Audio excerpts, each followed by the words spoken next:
วิธีการโอนเงินจาก Vplay Plus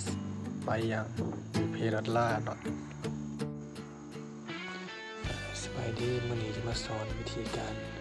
โอนเงินจาก Vplay Plus ไปหา Vplay Dollar เนาะซึ่งจะเป็นแนวใดนั้นก็มาเบิ่งกันเลย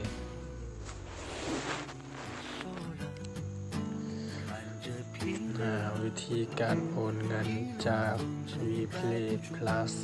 ไปยัง Vplay Dollar เนาะก่อนอื่นเราต้องเข้ามาแอปก่อนเนาะเข้าแอป Vplay Plus กันเนาะเลื่อนลงมาให้มาเข้าบัญชีโอนให้ Vplay เนาะกดเข้าไปแล้วป้อนรหัสสมาชิกนะรหัสสมาชิก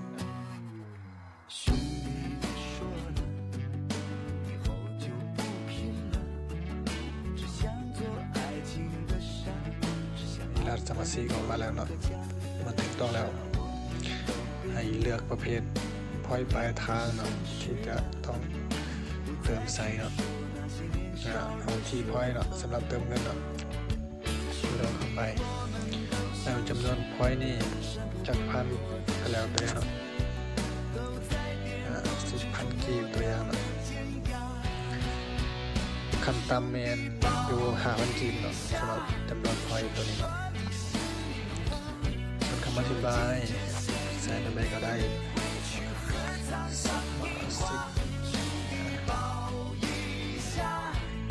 10นะหลังจากนั้นให้ใส่รหัสโอนเข้าไปเลยนะ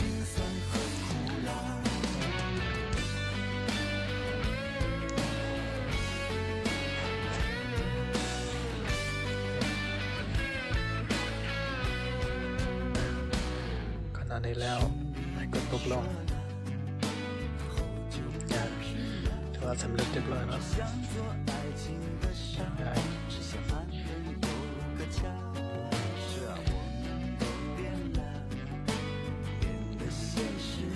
สำหรับมือใหม่ในการโอนหรือผู้ที่ยังบ่เคยโอนจักเทื่อเนาะหรือวันนี้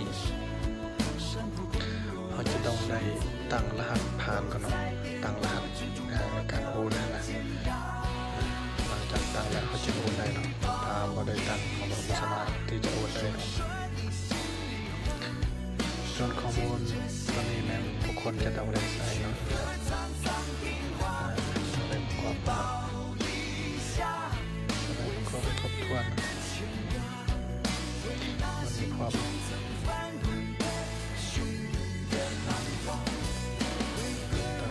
ครบถ้วน